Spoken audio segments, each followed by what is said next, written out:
Rugby Roots is brought to you by Compede Melbourne Nomad Sevens. Visit the top link in the description for more information.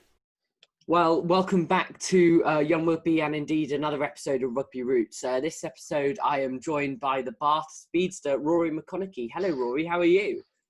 Yes, very good, thank you. Not too bad.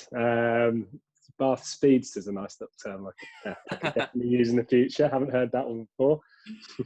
Well, I know you've been back at training over these past few weeks, getting back into things, looking towards getting some game time, hopefully in the future, fingers crossed. How excited are you to get back out there playing the sport that you love? Yeah, really excited. You know, it's been a long old time in lockdown for everyone across the country and across the world, really. So I think it's just getting back into that normal life again. I think that's what everyone's looking forward to. You know, we've been in this week for just running in gym in small groups of 6, and that's been like incredible, just to be able to chat to people that you haven't seen in over sort of 3 months. So yeah, can't wait.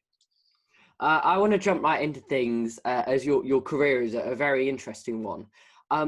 Talk me through your first taste in rugby. Where did rugby start for you? So for me, rugby started with my dad taking me and my 2 brothers down to London Scottish Rugby Club in Richmond. So we were brought up in London until I was about 9 or 10 years old before moving down to Kent. So played for London Scottish for a few years in the minis and juniors section, and then moved down to Cranbrook Rugby Club in Kent, where sort of I was there from about 9 or 10 years of age. I think I played my last game for them about 20 or 21 years old. I've a bit of an interesting question here, but were you always the fast one? Was speed always a key element of your game? When did that really come into play for you? So it's weird. I think when I was younger, I think sort of before the age of 15, I was like one of the fast ones. I just think like everyone grew. I didn't grow till quite late in my sort of development years. I think I was probably hitting my full development probably about 18 or 19. So I then sort of started to pick up my pace again. But then, at uni, I was quite quick. But then going into the sevens, you've got the real speedsters there. So suddenly I was way back down at the bottom of the pecking order again in terms of speed. So when did things start getting serious for you? When did you realise that rugby was a potential career path you could go down? It wasn't until I was probably about 23.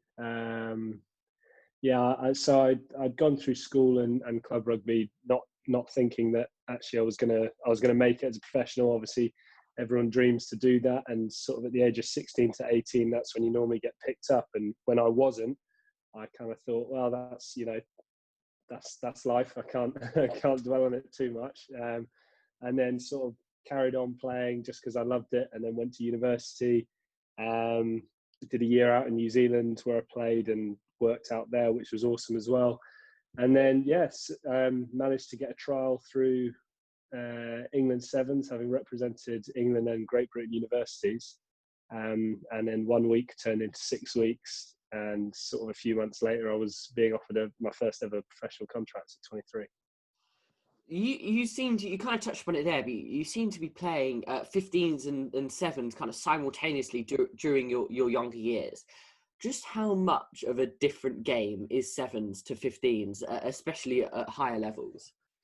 Yeah, I think so. The higher you get, I think you see the big difference in between the 2 games. I think obviously they're both rugby, but it's almost like rugby union is to rugby league. It's almost a third code there. So it's massively different. Obviously, the simple fact is there's less people on the pitch, and it's much harder on your lungs and your body. But it was awesome, and for a development process, I still think it is one of the best things out there especially for a young professional rugby player coming through. I think being able to play on the world stage like you do, and being put under those pressure moments, whilst you're trying to as hard as possible to breathe, is awesome. You kind of touched upon it there, but traveling the world, playing the sport that you love, That seems pretty much like the ideal job. What is it really like to be traveling with England, going around the World Seven Series? It's awesome. Honestly, I used to say it was almost like my deferred gap year for 3 years, which was incredible. And I think it helps a lot more. That especially, other seven sides will say it as well, but the uniqueness that you're such a small squad and you're with each other and you're living with each other for 4 or 5 months of the year, just makes it that much more special. I think it's awesome to be able to visit the cities and the countries that we did, and then to play in front of stadiums of sort of 60,000 people is incredible. And lucky enough to get a few wins under our belts when we were there.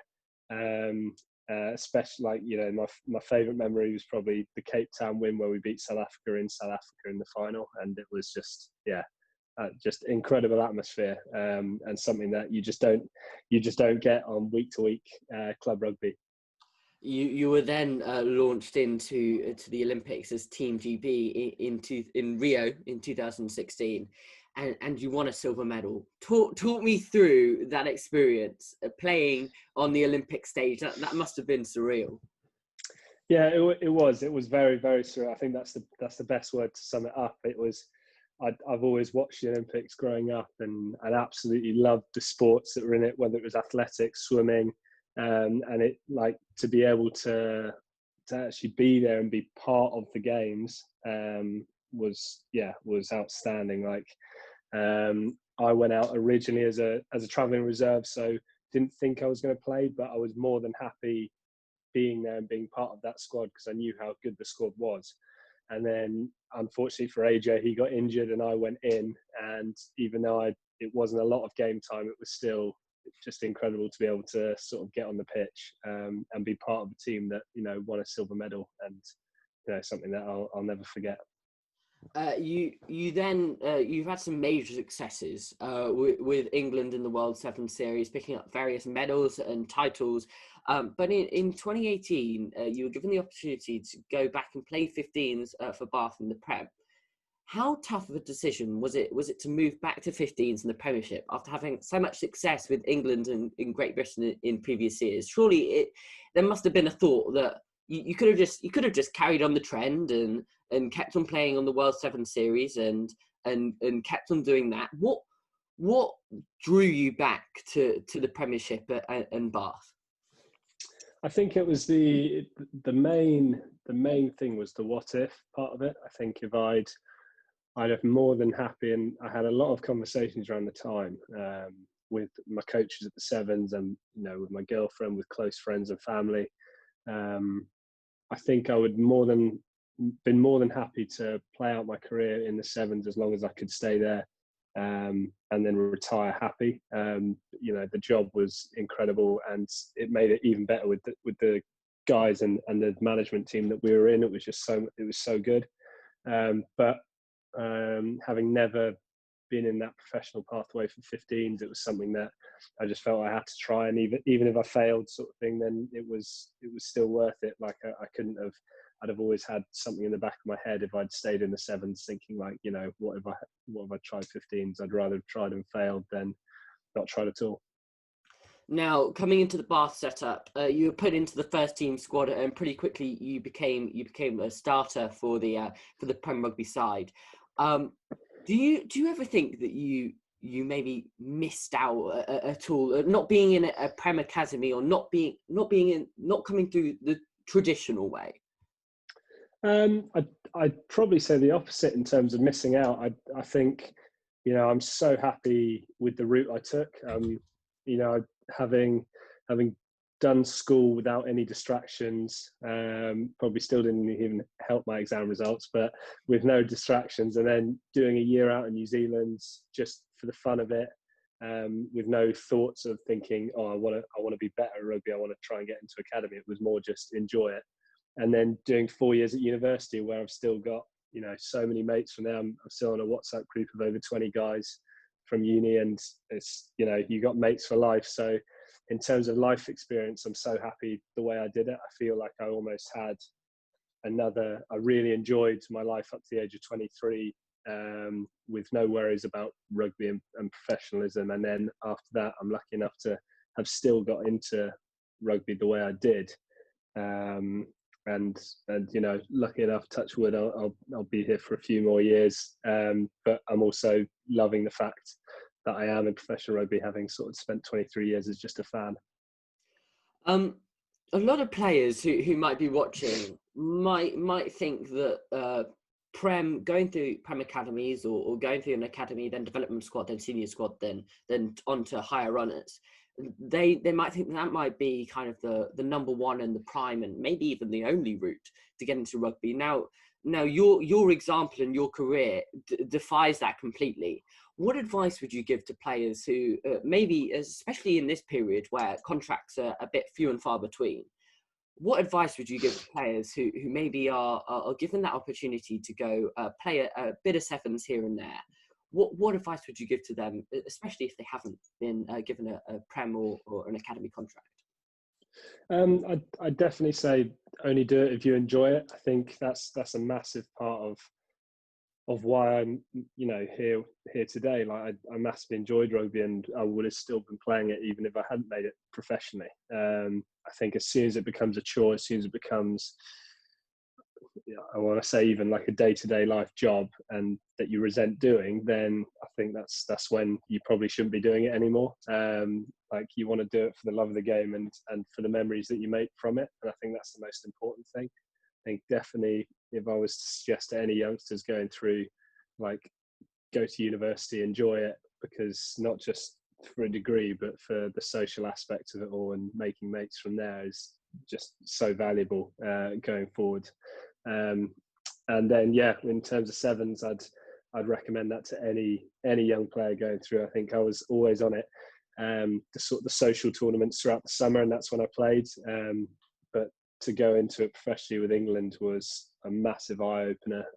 But it put me in such good stead to sort of making that switch over to 15s. Now, World Cup, Japan. Talk to me about that experience and what it was like to first be in that squad, but then to score a try in a World Cup game. I mean, that's a dream for any rugby player in any sport. What was that like? Yeah, I think looking back at it now, I'm much prouder, and I loved the memories, and out there I loved it as well. But you do get caught up in that World Cup bubble and wanting, you're desperately just wanting to perform and try and crack into that 23, even though 4 months before that I wouldn't have thought I had any chance of getting into the training squad, let alone a World Cup squad. So it was weird in terms of performance wise. You're constantly probably over analysing and over critiquing yourself, but like just the whole journey was so good. I think from day one, for my first ever day in a training camp back in, it was the end of June 2019, to all the way into Japan, like the group of people were incredible. Like we spoke about as a squad, wanting to be the closest England squad there ever has been. And I think chatting to guys that had been, you know, a few of them had been to 2 World Cups before that, or different tours with the Lions, and they were adamant that was the closest and most fun they had as an England squad. And I think it showed, albeit it didn't work out on the that, you know, we're playing our best rugby and actually having a lot of fun off the pitch as well, and just a bit more relaxed than maybe previous campaigns were. And finally, it's kind of been the topic of this conversation, but opportunities. How would you advise young players to go about taking those opportunities that you kind of spoke about, the opportunity with England Sevens and the opportunity to go to Bath and the opportunity to go play at a World Cup? These all seem at first glance like a bit of a risky move, but they seem to have worked out perfectly for you. What advice would you give to players who may be in that similar situation where they might have a bit of a risky opportunity or that kind of card which they can take? What advice would you give to those sort of players who are in that position? I think the main thing is, personally, I always thought with these opportunities, I want to take them, and as long as I give everything I possibly can, do everything I can to make the most of them, if it doesn't work out in the end, then that's just life. Like, things don't always work out perfectly, but I'd be completely at peace with myself in knowing that I've tried. Say if, you know, you look all the way back to the Olympics, like, if I didn't make it, I walked in on selection day and chat to the two head coaches thinking I'm probably not going to make the plane, but I'm happy with all I've done. I know I've played the best I have and trained the hardest I have. And if I don't make it, then that's it. And it was the same with coming into Bath, and the same with going into that England World Cup camp. I think it's just more, as long as you, basically give it your all and enjoy the moment as much as possible, then you can't do anything like this. People are always going to miss out at the end of the day. Well, Rory, it has been a pleasure to catch up with you and hear about your rugby roots. Thank you so much for coming on. Not at all. Thank you very much. It's been great to be here. Thanks again to Compede Melbourne Nomad Sevens for sponsoring this video. Make sure you check out those socials which are on screen right now. And thank you to you for watching. Make sure you check out @YoungRugby on Instagram for everything Young Rugby, and we'll hope to catch you soon. Bye bye.